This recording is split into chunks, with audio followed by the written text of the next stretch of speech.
there are a lot of people used to come to me and try to figure out, hey, Shamori, oh, that girl's so pure, she's so beautiful. I'd love to talk to her. There's no way I get a chance. I'm like, why don't you have a chance? Did she tell you you don't have a chance? Did she say that to you, or are you just assuming that you don't? You're like, oh, well, she wouldn't like me. I'm overweight, or I got bad acne, or I got this and that. I said, has she told you any of those things? Have you seen any of those things, or are you assuming that's how she feels? You haven't taken the time to learn. You haven't taken that time to ask her any question and figure out what it is she does like. Maybe you have some qualities that she doesn't like, but you have more qualities that she likes even more. Mm-hmm. So we figure out what those are. But one of the things that I learned, and this is point number 3, is be a good listener. Be a good listener. We have 2 ears and 1 mouth. So we should be listening twice as much as we talk. It's amazing how that works, right? And encourage others to talk about themselves and their interest. 1, they usually love to do it.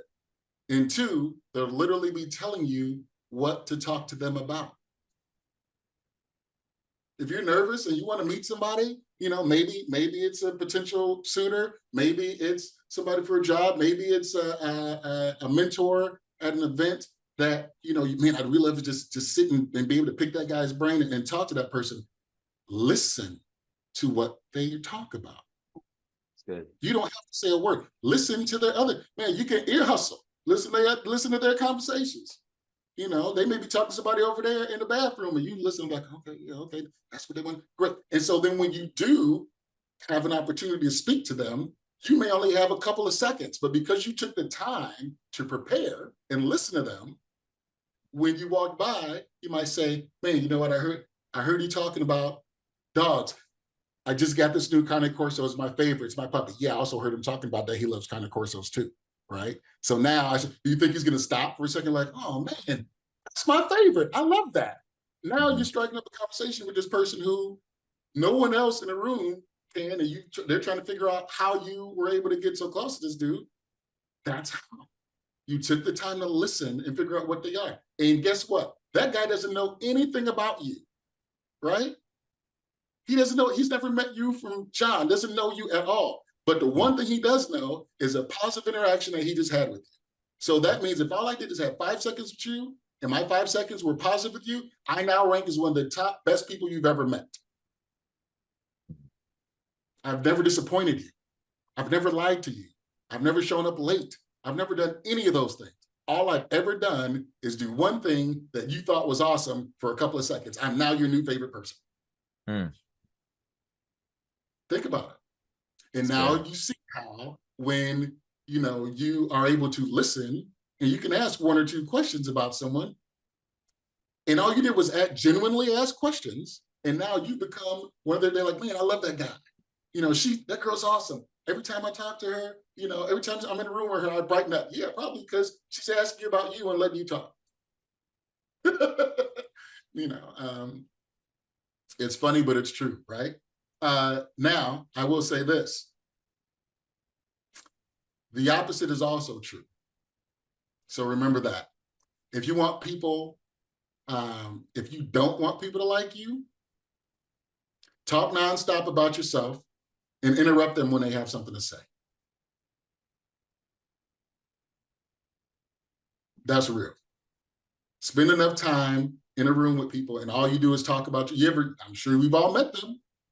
People who sit and talk, all they do is talk about themselves. And every time you try to say one word, they cut you off and start saying something else. You're like, man, every time around, like, I don't get to talk. Why? Because you want to talk about you. We all do, right? So if you want people not to like you, do that. And there are some people who, there's some very famous people who I see make these mistakes all the time. And it destroys any shot they have at endearing other people to them. I've seen people who have been presidents of countries and, of companies who break this rule all the time. Every time somebody's saying, like, well, wait, let me talk. You're like, wait, I was speaking. Let me speak. And especially when they do it over other people. And sometimes it's subconscious. They do it, they don't realize they're doing it, but the other people realize it's being done to them.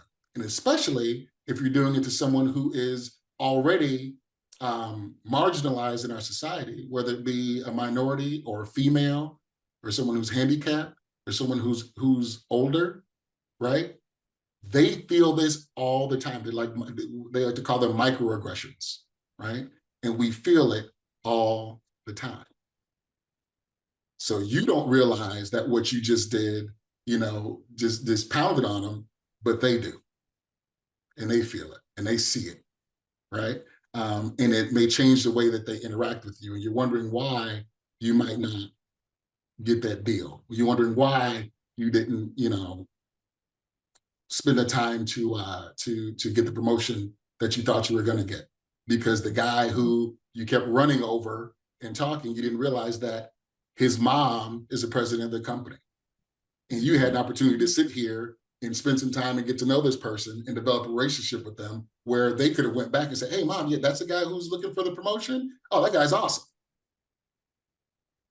But you didn't know that. Yep. You spent more time running this guy over.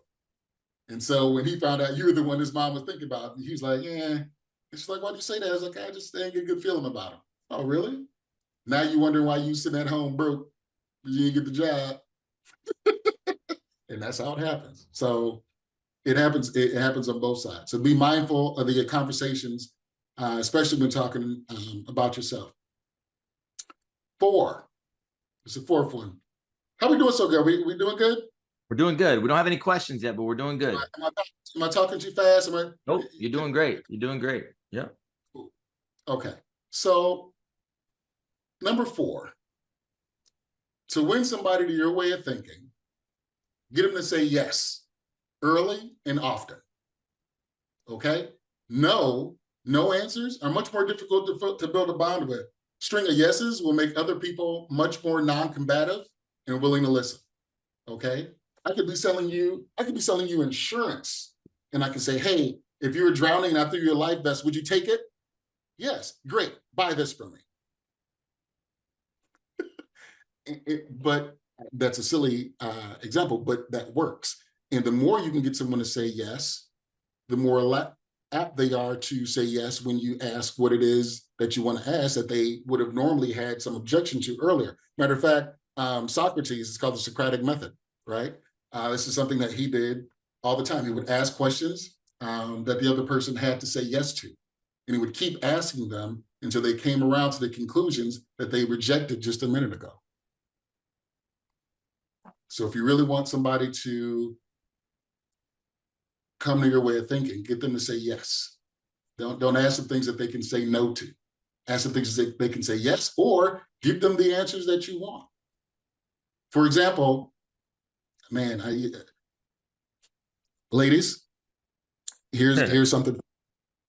When your man comes up to you, or your significant other, and you know that he probably just wants to go grab something from Burger King and go, or McDonald's, or wherever, and get a meal real quick.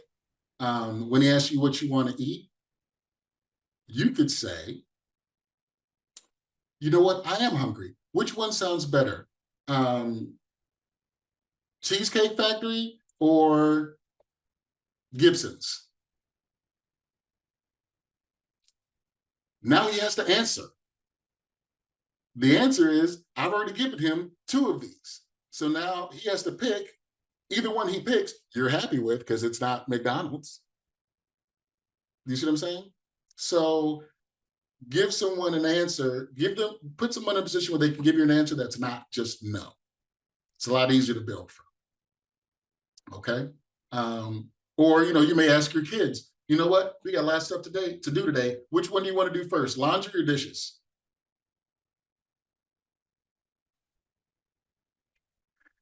Okay. So